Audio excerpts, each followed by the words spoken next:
Thank you very much. मेरा नाम सिद्धार्थ वरदराजन है, मैं पत्रकार हूँ। मैं इनकम टैक्स मुसलसल भरता हूँ और मुझे बड़ा नाज है कि मेरा टैक्स का पैसा आप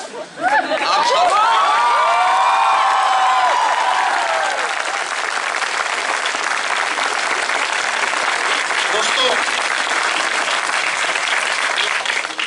मैं वैसे तो कोई नई बात आपके सामने रख नहीं पाऊंगा क्योंकि पिछले 10-12 दिन में जितनी चर्चा यहाँ कैंपस में आप लोग कर चुके हैं और देश भर में जो बातें लोग उठा रहे हैं, आज संसद में भी चर्चा हुई इस पे। उस तरह से कोई नई बात रखने के लिए शायद रहा नहीं मेरे पास। लेकिन यहाँ आते वक्त मैं सोच रहा था कि भाई पिछले 10-12 दिन में कौन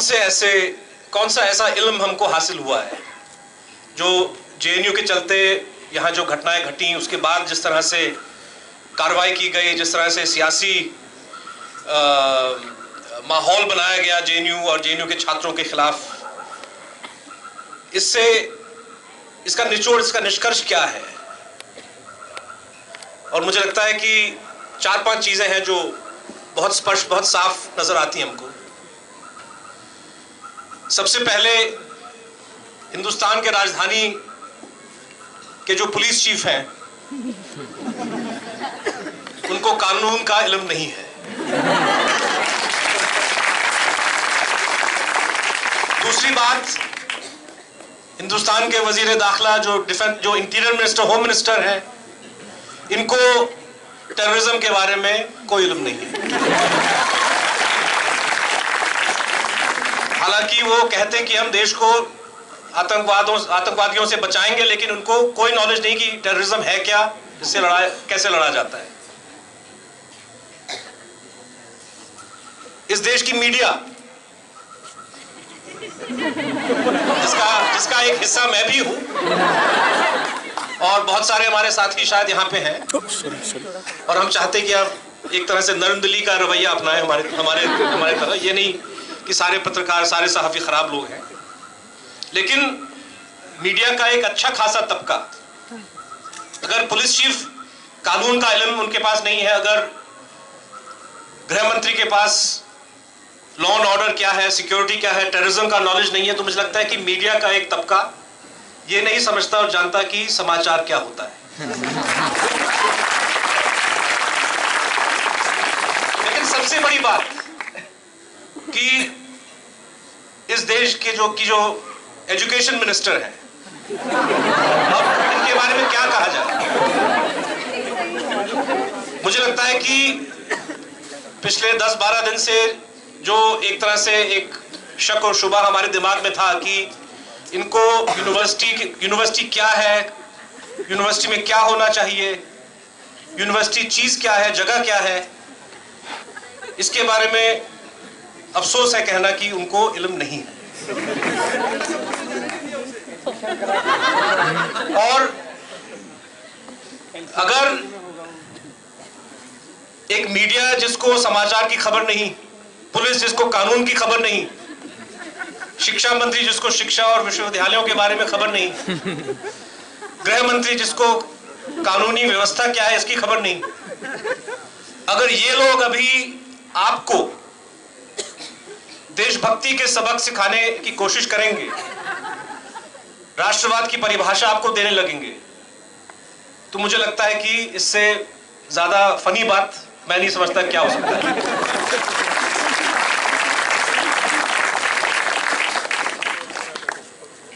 दरअसल में जेएनयू पे जो हमला हुआ है, जेएनयू के छात्रों पे जो हमला हुआ है, ये क्यों हुआ, ये इसका कॉन्टेक्स्ट क्या है, इसका इतिहास क्या है, ये समझना और जानना बहुत जरूरी है। वैसे तो बात सही है कि पिछले 18 महीनों से जिस तरह से जब से नई सरकार आई है, तो हमला जो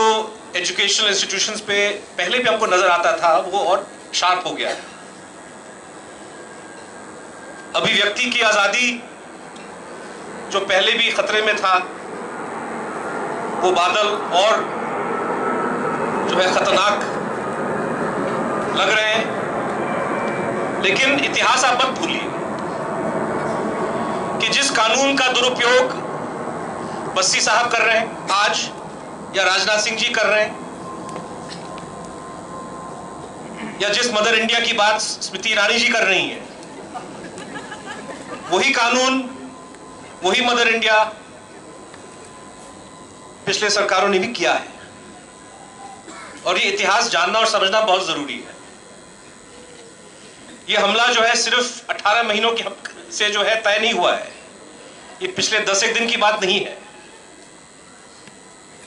जो सेडिशन का कानून है, और मैंने क्यों कहा कि पुलिस चीफ को इल्म नहीं कि कानून क्या होता है, कल उन्होंने एक इंटरव्यू दिया किसी चैनल को, इंडिया टुडे को, जहां पे तमाम जो कोर्ट के जो आदेश है पिछले 50-60 साल से उनको दरकिनार करते हुए कहते हैं कि भाई मेरे ख्याल में ये चार्ज बिल्कुल लागू है, और अगर लागू नहीं भी है तो कानून को और सख्त होना चाहिए। एक तरह से वो कबूल कर रहे हैं।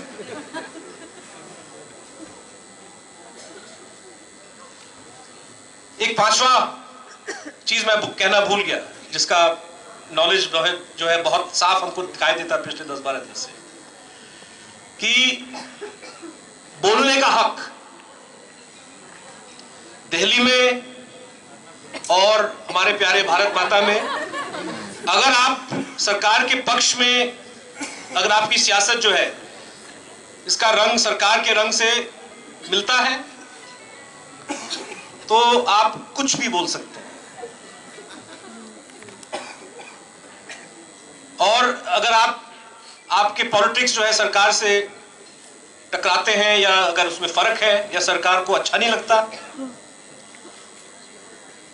तो सरकार अगर चाहे पूरी तरह से सख्त कार्रवाई आपके खिलाफ कर सकता है।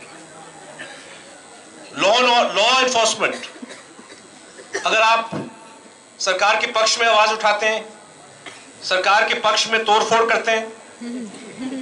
मारपीट करते हैं, बकायदा एक ऑडियो टेप रिकॉर्ड किया जाता है जहां पे आप छात्रों को जिंदा जलाने की बात करते हैं पेट्रोल से, और साजिशें रचाई जाती हैं कि मारपीट करके हम खुद उस जेल में जाएंगे, जेल में जाके कन्हैया को मारेंगे। ऐसा सबूत आता है और पुलिस इस पे कार्रवाई नहीं करना चाहती, ये कह के कि ये स्टिंग ऑपरेशन है, ये ऑडियो क्या है, हम नहीं जानते किसने बनाया। कि आप पुलिस ईमानदारी से कह सकता है कि जिस सबूत के आधार पे जेएनयू के छात्रों के खिलाफ इतना गहरा चार्ज उन्होंने लगा दिया, क्या वो अपने दिल पे हाथ रख के कह सकते हैं कि वो अच्छी तरह से जानते कि वो फुटेज क्या था, कहां से आया, किसने बनाया, उसमें कोई टेम्परिंग नहीं हुई, डॉक्टरी नहीं हुआ। तो एक और में सबूत मारपीट, लोगों को कत्ल करने का। बीजेपी के एमएलए हैं जो कैमरा में बोलते हैं कि भाई अमीर जमाई, शायद उनको पता नहीं था ये कौन था, सीपीआई का एक छात्र नेता, युवा नेता, पिटाई करने के बाद कहते कि अगर हाथ में बंदूक होता तो मैं गोली से उड़ा देता। और दूसरे जो हमारे नेता हैं उनमें थोड़ी और ईमानदारी है, इन्होंने स्टेटमेंट नहीं दिया कि भाई मेरा मिसकोट हो गया, मेरा आप लोगों ने कॉन्टेक्स्ट गलत। आप दोबारा उनके पास जाइए, शायद दोबारा उस बात को दोहराएंगे। लेकिन कार्रवाई जो है 3-4 दिनों के बाद हल्का फुल्का किस्म की कार्रवाई जो है उन पर की जाती है। तो इससे हम सीखें क्या कि लॉ एंड ऑर्डर का जो व्यवस्था है, तमाम जो इंसानी हुकूक हैं जो हिंदुस्तान के कॉन्स्टिट्यूशन जो है अपने शहरियों को देता है, ये कब, कैसे और किस पे लागू होगा ये सरकार तय करेगा, पूरी तरह से पॉलिटिकल बेसिस पे। और जैसे कि हमने कहा कि पहले भी ऐसे ही हुआ है, लेकिन ये जिस तेजी से जो है ये कंसेप्शन बढ़ रहा है आज, मुझे लगता है कि ये बहुत ही खतरनाक है। और दूसरे हमारे पत्रकार लोग कुछ भी बोले, दूसरे हमारे टैक्स पेयर लोग कुछ भी बोले, मुझे बड़ा फख्र है आप लोगों पे। मुझे नाज है FTI के छात्रों पे, हैदराबाद यूनिवर्सिटी के छात्रों पे, इलाहाबाद यूनिवर्सिटी के छात्रों पे, और हिंदुस्तान के हर कोने में जो स्टूडेंट लोग हैं। आप लोग किस लिए लड़ रहे हैं? आप लोग यहां पे आए क्यों? तालीम हासिल करने के लिए, समाज को सुधारने के लिए, देश को आगे बनाने के लिए। और विश्वविद्यालय जैसी जगह में अगर आप लोग खुल्लम खुला बात नहीं कर सकते, अगर आप बहस नहीं कर सकते, मुश्किल से मुश्किल सवालों पे आप आर्ग्यू करें, कश्मीर का सवाल हो, नागालैंड का सवाल हो, पितृसत्ता, जो भी सवाल हो, इस पे आप चर्चा कीजिए, बहस कीजिए, आपका हक है, आपका अधिकार है। लेकिन गृह मंत्री साहब और शिक्षा मंत्री साहिबा अगर कहेंगे कि भाई ये मदर इंडिया का अपमान है, कानून का अपमान है, सख्त से सख्त जो है एंटी नेशनल एक्टिविटीज आपकी होने, कार्रवाई आप पे की जानी चाहिए, तो लानत हो ऐसे मंत्रियों पे।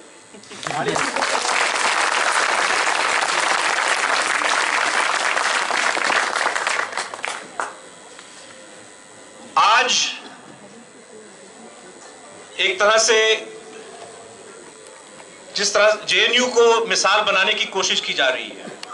और ये कड़वा सच है जो हम लोगों को स्वीकार करना पड़ेगा, आप लोगों को खास तौर पे, कि फर्जी जो है वीडियो एक्सपोज होने के बाद जो लग रहा था कि भाई पुलिस थोड़ा हो सकता है कि पीछे हटने पे मजबूर हो, और कोर्ट कचहरी भी जो है वो इस तमाम सबूत को देख के उनको भी बहुत आसानी से नजर आएगा कि भाई ये केस है क्या, इस केस में कुछ दम नहीं है। लेकिन मुझे लगता है कि मोदी सरकार ने एक तरह से एक सियासी फैसला लिया है कि हम अपने इस स्टैंड पे अड़े रहेंगे। पुलिस का भी रुख जो है 2 दिन में बदल गया। आज हमको खबर मिली कि हाई कोर्ट में दिल्ली की पुलिस ने एक ऐसा दस्तावेज वहां पे प्रस्तुत किया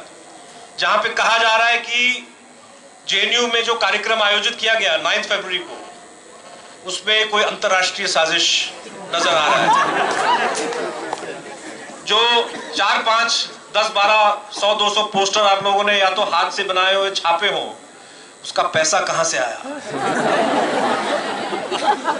मुझे याद आ रहा है 4-5 दिन पहले किसी चैनल में ब्रेकिंग न्यूज चला, और ये भी पहली दफा हमको जानने में हमारे ये इल्म में आया, उमर का फोन रिकॉर्ड जो है प्राप्त करके इसको ब्रेकिंग न्यूज के तौर पे चला गया। वो रिकॉर्ड क्या है, सही है गलत है, यह मैं नहीं जानता हूं, लेकिन जिस तरह से उस खबर को पेश किया गया कि भाई 1 महीने में 800 कॉल किए, मैंने तुरंत अपना बिल पकड़ के देखा कि मैं तो 5000-6000 कॉल करता हूं। फिर वो कॉरेस्पॉन्डेंट ने कहा कि भाई कश्मीर जो है 35 कॉल गए, 65 कॉल आए, और एंकर जो है उनका चेहरा, अरे ये तो बहुत, अभी तक तो हम लोगों ने समझा कि भाई कश्मीर हिंदुस्तान का हिस्सा है।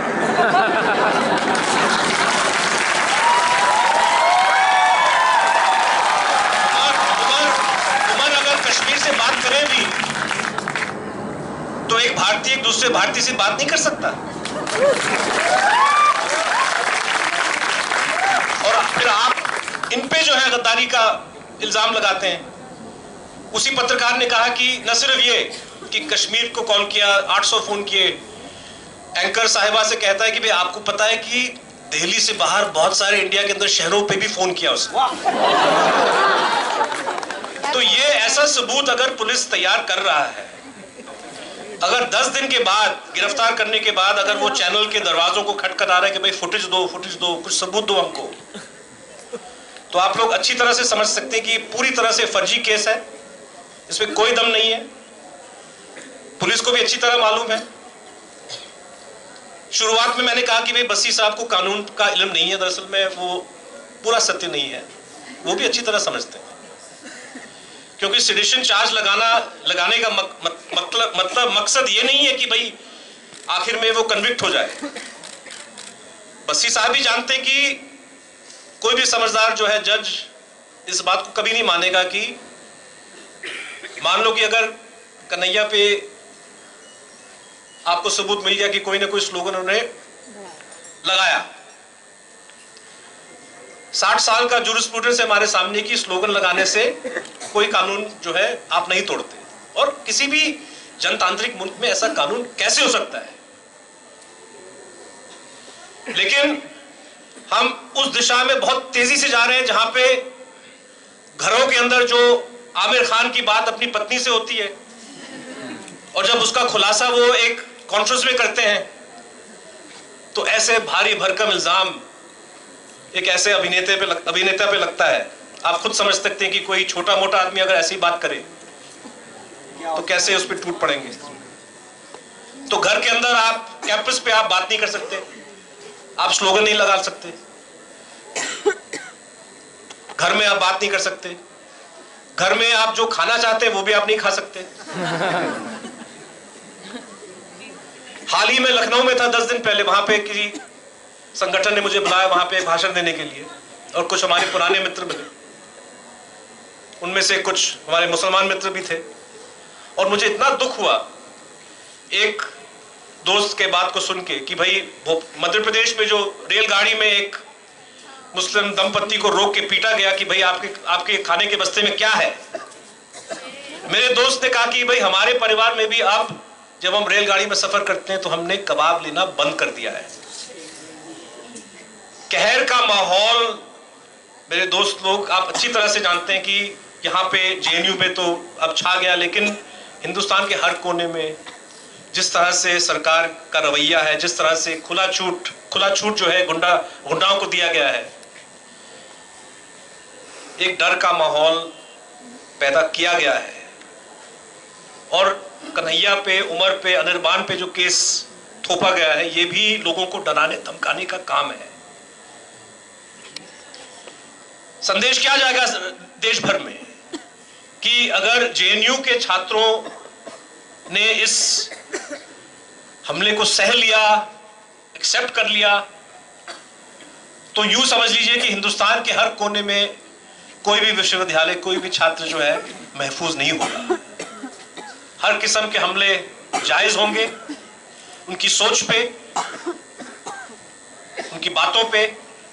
क्लास में क्या पढ़ाया जाता है, कौन सी किताब आप पढ़ रहे हो। इसीलिए जो संघर्ष आप लोग लड़ रहे हैं पूरी तरह से मैं समझता हूं कि ये एक नेशनलिस्ट काम आप लोग कर रहे हो, देश के हित में ये काम है। आने वाले दिन मुझे लगता है कि शायद और मुश्किलों का सामना आप लोगों को करना पड़ेगा, लेकिन मुझे लगता है कि शासक चाहे जो भी आप पे फेंके, कोई भी कीचड़ उछालने की कोशिश करें और मीडिया का एक तबका को इस्तेमाल करते हुए शायद आम जनता को भी भड़काने की कोशिश करेंगे, लेकिन आप इस बात को मत भूलिए कि मुल्क का निशान, भारत का जो झंडा है, इसको गिराने का काम उन लोगों ने किया है। देश को नुकसान पहुंचाने का काम वो लोग कर रहे हैं, देश को बचाने का काम आप लोग कर रहे हैं।